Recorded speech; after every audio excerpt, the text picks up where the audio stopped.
Hi, everyone, and welcome to the very first episode of the New in Real Estate podcast of the year 2021. I am so excited to be back and to also let you know everything that I have planned for this year. So before I get to the meat and bones of this actual episode, which I'm going to be talking about buyers, I do want to let you in on some things that I'm working on. So first of all, the next New in Real Estate Bootcamp is going to be held February 2nd. That's when the next bootcamp will start. So if you have heard of my bootcamp, or maybe last year you didn't have the opportunity to be a part of this program, I would definitely suggest for you to jump on it. The bootcamp takes place in a span of 4 weeks. Everything is held inside of a private Facebook group where I go over everything from working with buyers and sellers to communication and sales techniques.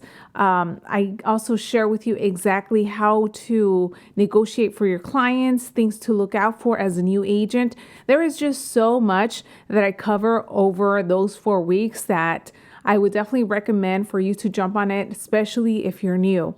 Now, even if you're not new, let's say you have been in the business for a few years, but you still feel kind of lost, or you feel that you never got the right foundation, this is the right program for you. I will put the link below. If you're watching on YouTube, the link will be in the description box. That way you can go ahead and sign up to be the first one to know when registration opens. But once again, the program will actually begin on February 2nd of this year. All of the trainings, and once a week there will be a 1-hour live training. They will all be held on Tuesdays at 1 p.m. Pacific Standard Time. So again, all of the details are below. Make sure to check that out. And if you're listening, I really hope to see you in the bootcamp. So let's get right into this episode. I wanted to talk today about buyers because I'm working with quite a few buyers right now. I'm not sure where you are tuning in from, but it seems that inventory is just so low everywhere. And there's a lot of buyers right now trying to take advantage of the low interest rates that it's causing a frenzy. There's bidding wars. There are buyers that are just removing all type of appraisal contingencies. They are paying more than market value. We are seeing some greedy sellers.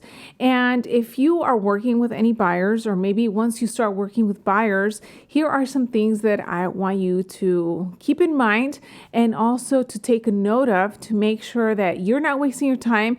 And at the same time, when you are going out and showing properties, that you're giving your buyers the best chance of getting the homes.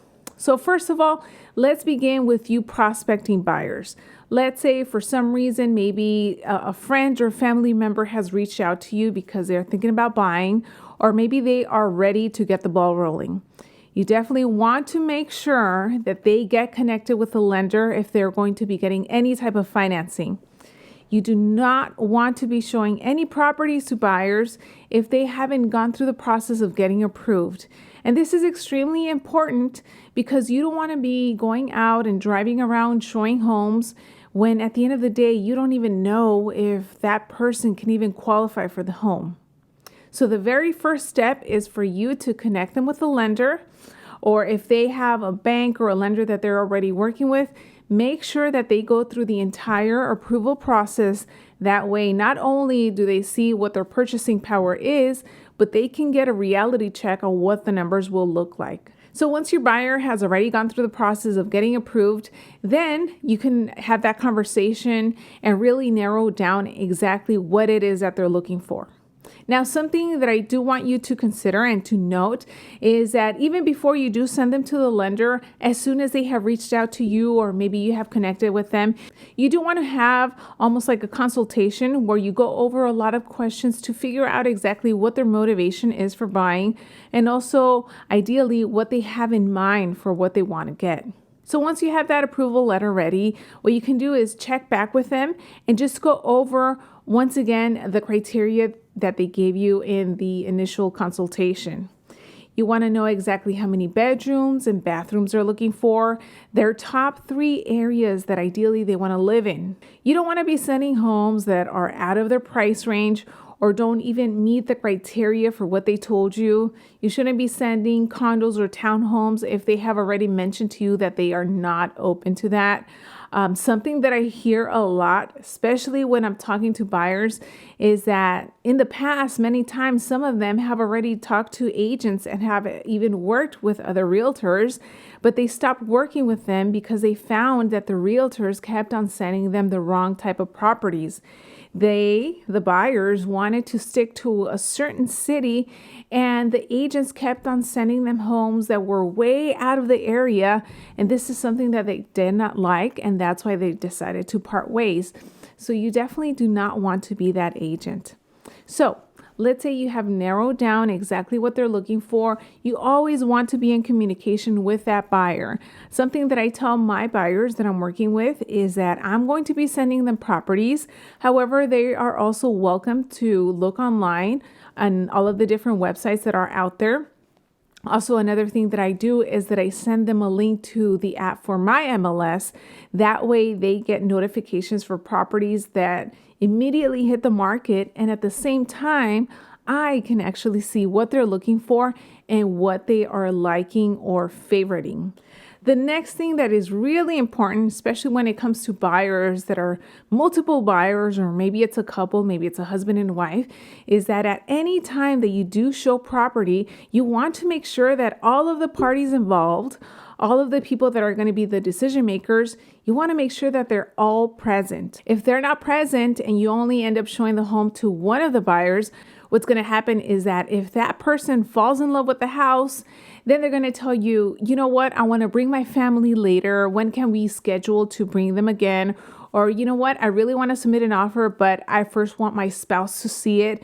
And what this creates is you going back and forth, trying to make arrangements, showing the house. And it's very possible that by the time that everyone sees it, the way that the market is right now, maybe the listing agent ends up accepting another offer. So that's why it's really important that you make it clear and just share with your buyers that you want to make sure that everyone is able to see the home at the same time. That way you don't have to be going back and forth trying to make arrangements. And at the same time, if they all like the home, it just makes it so much easier to be able to move forward to actually writing an offer.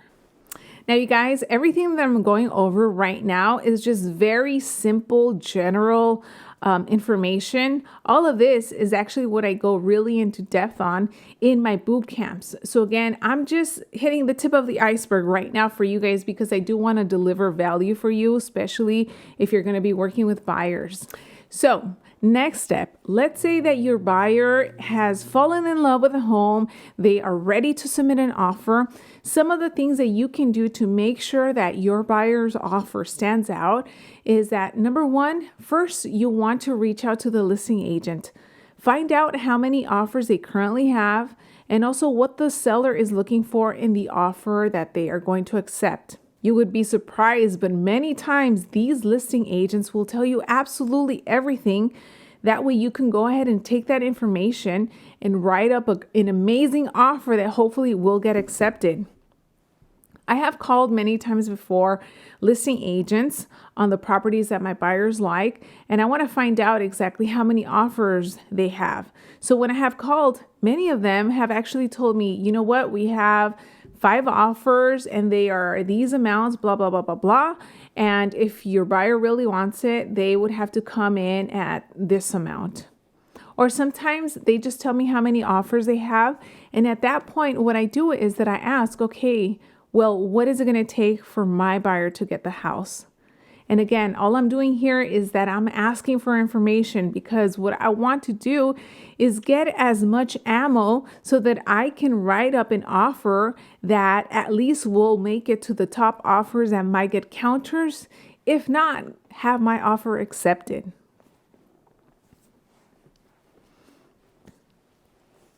Another thing that is extremely important that I want you to keep in mind is that not only is the communication with the buyer that's important, but you also have to have really good communication with the lender.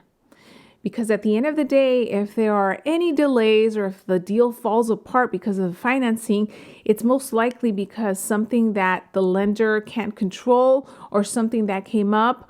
Or worst case scenario, I have seen it happen where lenders just completely disappear because they don't know what they're doing. So you almost want to screen the lender even before you open escrow. And some of the things that you want to ask are, for example, how many days do you need to close the loan? What is the best way that you prefer I communicate with you? Is it through a phone call, a text message, an email? You also want to find out their work schedule. Do they work just Monday through Friday and then on the weekends you cannot get a hold of them? Are they just working from 9 to 5 and then after 5 they're nowhere to be found? You want to find all of this out because in this industry, many times our schedule are not 9 to 5. And sometimes it's not even after 5 or 6 o'clock that we can actually get a hold of our clients to have them fill out any paperwork or even get on a phone call with them. So this is something you want to make sure to keep in mind. So that's it for today's episode. I want to keep it pretty short. I just gave you a few tips here and there for what it is that you can do when it comes to working with buyers. If you are enjoying these episodes, make sure to share them with anyone that you feel could really benefit from all of this information. And once again, stay tuned for my new agent bootcamp. It will be starting on February 2nd. You can visit my website, loidavelasquez.com/new agent. And you can also go to the link below to sign up to know exactly when registration opens. Thanks again, and I will see you on the next one.